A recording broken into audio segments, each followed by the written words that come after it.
There is a reason U.S. Secretary of State, the American equivalent of a foreign minister, Antony Blinken, will be without this high-stakes job in a week's time. That is because his boss, U.S. President Joe Biden, lost a re-election campaign last November, and for good reason. The world has become a far less stable place under this administration. Never mind that Blinken's department spent a whopping $77 million on diversity, equity, inclusion, and accessibility programs last year for its staffing shop. On Tuesday, Blinken delivered a speech at the Atlantic Council headquarters, outlining a supposedly visionary roadmap for Gaza's post-war reconstruction and governance. Yet this proposal, heralded as a step toward peace, reads less like a pragmatic plan and more like an intellectual exercise detached from reality. With a mix of wishful thinking and condescending oversimplifications, Blinken's remarks betray a troubling lack of understanding of the complexities of Israeli security and regional dynamics. At the heart of Blinken's plan is the suggestion that the Palestinian Authority, supported by international partners, should oversee an interim governing body in Gaza. To bolster security, Arab state forces would step in temporarily, only to be replaced later by a Palestinian-led security force. The ultimate goal? The establishment of an independent Palestinian state, unifying Gaza and the West Bank. One cannot help but marvel at the audacity of proposing a solution that has failed time and time again, dressed up in the lofty language of diplomacy. Blinken's faith in the Palestinian Authority is, at best, misplaced. For decades, the Palestinian Authority has been mired in corruption and plagued by inefficiency. It is a governing body more adept at siphoning international aid than delivering basic services to its people. The Palestinian Authority has received an estimated $25 billion in financial aid from the U.S. and other Western countries, the highest per capita assistance in the world. All this while the Palestinian Authority refuses to use its considerable international aid to relocate more than 100,000 Palestinians from Palestinian-controlled refugee camps to residential locations in the territories, preferring to leave them confined under extremely unpleasant conditions.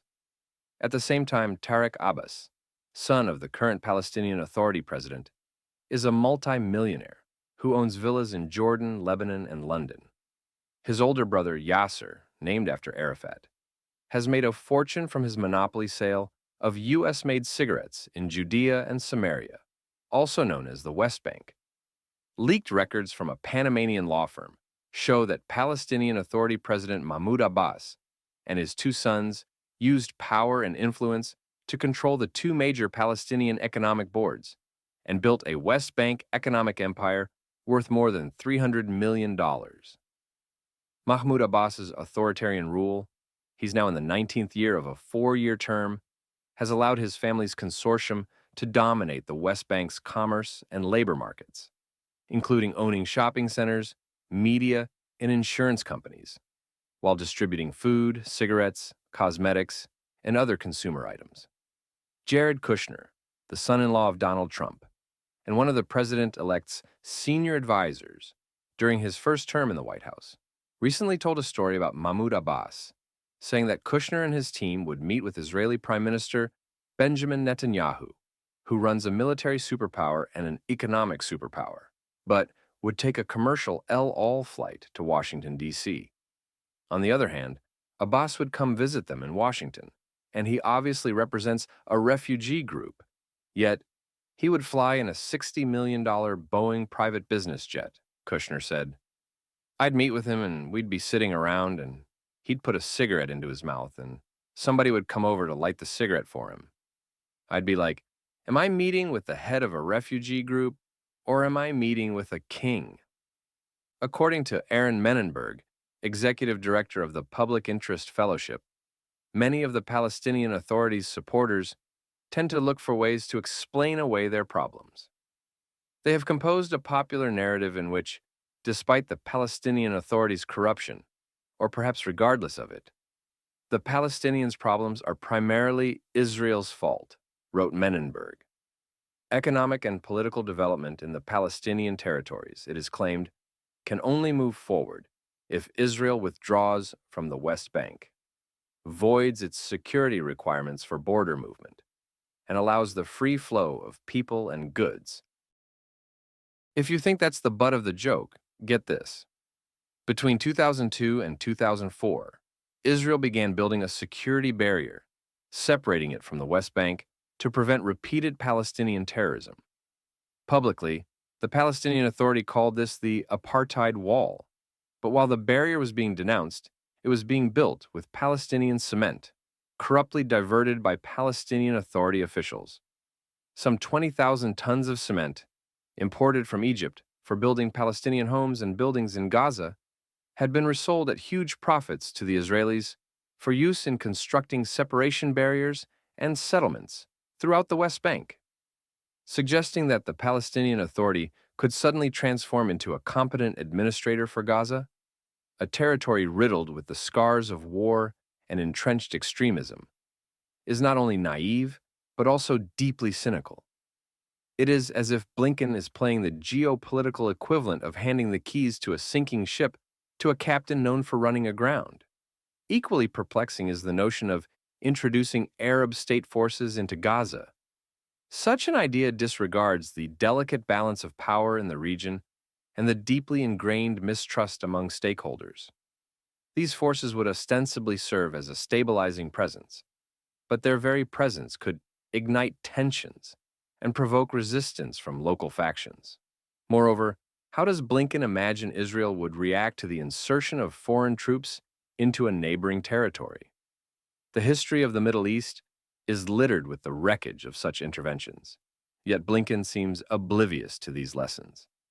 In his remarks, Blinken criticized Israel for not doing enough to curb violence in the West Bank and for withholding funds from the Palestinian Authority. These comments, delivered with the moralistic tone of a detached observer, betray a profound ignorance of Israel's security realities. Israel's actions in the West Bank and Gaza are not arbitrary. They are responses to real and ongoing threats. By framing these measures as impediments to peace, Blinken shifts blame onto Israel while glossing over the existential dangers posed by groups like Hamas. The suggestion of a Palestinian-led security force adds another layer of absurdity. The Palestinian Authority has repeatedly demonstrated its inability to maintain control even in the West Bank, where its authority is theoretically stronger. Expecting it to foster a robust and reliable security apparatus in Gaza, while simultaneously unifying a fractured populace, borders on delusion. One cannot help but wonder if Blinken has confused a high-stakes conflict with a classroom simulation. Blinken's plan is less a roadmap to peace and more a patchwork of impractical ideas that fail to account for the complexities of the Israeli-Palestinian conflict. It represents the worst kind of diplomacy, one that prioritizes appearances over substance and sacrifices practicality at the altar of idealism. While the Secretary of State may have delivered his speech with the gravitas of a statesman, his words amount to little more than intellectual posturing. For Israel, and indeed for anyone seeking a genuine resolution to this conflict, Blinken's vision is not just misguided, it is dangerous. In the end, Blinken's proposal serves as a reminder that even the most eloquent speeches cannot substitute for grounded, informed policymaking. Peace in the Middle East will not be achieved through condescending lectures or recycled ideas. It requires a nuanced understanding of history, a commitment to Israel's security, and the courage to confront uncomfortable truths, qualities glaringly absent from Blinken's address.